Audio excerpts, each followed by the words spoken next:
International human rights crime control council के chief doctor BP Singh ने आज दिल्ली के प्रेस क्लब में एक अहम जानकारी देते हुए अयोध्या में होने वाले 3 दिवसीय कार्यक्रम अंतर्राष्ट्रीय रामायण प्रतिष्ठा महोत्सव एवं सम्मान समारोह के बारे में विस्तृत जानकारी दी। डॉक्टर बीपी सिंह ने इस मौके पर कहा है कि यह कार्यक्रम देश को जोड़ने का काम करेगा। आज देश में जिस तरह से हालात पैदा हैं, उससे ऊपर उठकर यह भाईचारे की भावना को बढ़ाने में मदद करेगा। डॉक्टर वीपी सिंह ने आगे कहा है कि भगवान श्री राम ने मानवता के लिए अनेक कल्याणकारी कार्य किए हैं और इसी से प्रेरित होकर अयोध्या में इस बार अंतर्राष्ट्रीय रामायण प्रतिष्ठा महोत्सव का आयोजन किया गया है। आने वाले वक्त में 26, 27, 28 को आपका कार्यक्रम होने वाला है सितंबर में। क्या कुछ तैयारी है? किस तरीके का ये कार्यक्रम है? उस कार्यक्रम में 3 दिन तक क्या कुछ खास रहने वाला है? अंतर्राष्ट्रीय रामायण प्रतिष्ठा महोत्सव का आयोजन अयोध्या में होने जा रहा है और तैयारी हम लोग मिल करके कर रहे हैं, क्योंकि राम काज है।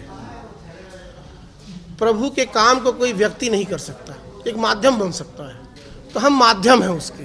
ये प्रभु ने मुझे या आप लोगों का आशीर्वाद है कि ये करने का सौभाग्य प्राप्त हो रहा है। वहाँ पर पूरे विश्व को जोड़ने के लिए भारतीय धर्म ग्रंथों की पहचान विश्व के कोने कोने तक ले जाने के लिए राम के चरित्र के माध्यम से प्रेम की भावना, मानव कल्याण की भावना स्थापित करने के लिए अंतर्राष्ट्रीय रामायण प्रतिष्ठा महोत्सव का आयोजन हो रहा है। और हम चाहेंगे कि ज़्यादा संख्या में लोग पहुँचें और इस आयोजन को सफल बनाएं। क्या कुछ रहने वाला है 3 दिन तक इस कार्यक्रम में? किस तरीके से विस्तार से कार्यक्रम होगा? पहले दिन क्या रहेगा, दूसरे दिन क्या रहेगा? आपने संतों की भी बात की जी, कि संतों का सम्मान के उस पर संतों का सम्मान किया जाएगा। भोजन की भी बात की कि भाई एक बंदरों को भोजन की बात जो आपने की है, किस तरीके से? 3 दिन के प्रोग्राम में पहले दिन विशाल वहाँ राघव मंदिर है, वहाँ नई छावनी में, तो वहाँ हम लोगों ने सभी संतों के साथ पहला कार्यक्रम रखा है सरयू दर्शन का। सरयू दर्शन करके वापस आएंगे। 108 ब्राह्मण कुमारों द्वारा 108 सुंदरकांड का पाठ होगा, 1008 हनुमान चालीसा का पाठ होगा,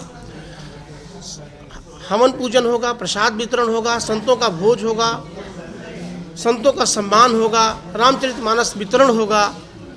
शाम को भजन संध्या और कवि सम्मेलन रखा गया है और कुछ विशिष्ट व्यक्तियों को जो ज्योतिष के क्षेत्र में या अध्यात्म के क्षेत्र में अपना काम कर रहे हैं उनको सम्मानित करने का भी काम होगा। दूसरे दिन देश के और विदेश के कोने कोने से हम लोगों ने कुछ संतों को इनवाइट किया है, उनका हम सम्मान करेंगे।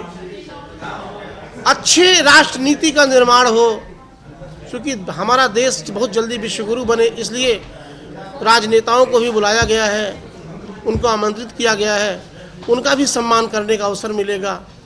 सांस्कृतिक कार्यक्रम होगा, भजन होगा, रामायण की प्रस्तुति होगी, लाइव मंचन होगा और सबके साथ समापन के बाद तीसरे दिन हम लोगों ने बंदर भोज का आयोजन किया है। पूरे अयोध्या में हम लोग बांदर भोज करेंगे और शाम को सम्मान समारोह है, जिसमें चाहे साहित्य, कला, विज्ञान, पत्रकारिता, ज्योतिष, शिक्षा, किसी दर्शन, किसी भी क्षेत्र से जो लोग अच्छा अच्छा काम कर रहे हैं उनको बुला करके हम लोग सम्मानित करने का काम करेंगे। देखिए, कोई बदलाव तभी आएगा जब सार्थक और सकारात्मक प्रयास किया जाएगा, और सकारात्मक प्रयास तभी संभव है जब प्रभु के आदर्शों का, चरित्रों का बखान किया जाए और उस पर लोगों को चलने के लिए प्रेरित किया जाए। तभी सार्थक बदलाव होगा, तभी सामाजिक एकता, वैश्विक एकता की हम बात कर सकते हैं।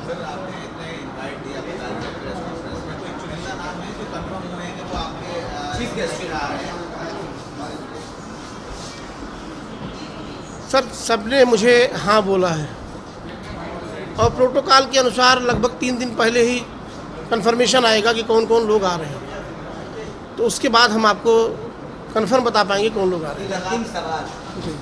कार्यक्रम का उद्देश्य क्या है? 3 दिन की कार्यक्रम का मुख्य उद्देश्य क्या है, क्या कुछ संदेश देने की कोशिश? भारतीय धर्म, लोक कला, संस्कृति, खान पान, परिधान और हमारी जो परंपरा है इसको विश्व भर में प्रचारित और प्रसारित करना और विश्व एकता की स्थापना करना, वसुधैव कुटुंबकम की स्थापना करना, जाति पाति संप्रदाय से ऊपर उठ करके मानव कल्याण की स्थापना करना इसका उद्देश्य है। टॉप स्टोरी ब्यूरो के लिए दिल्ली से हेमंत कुमार की रिपोर्ट।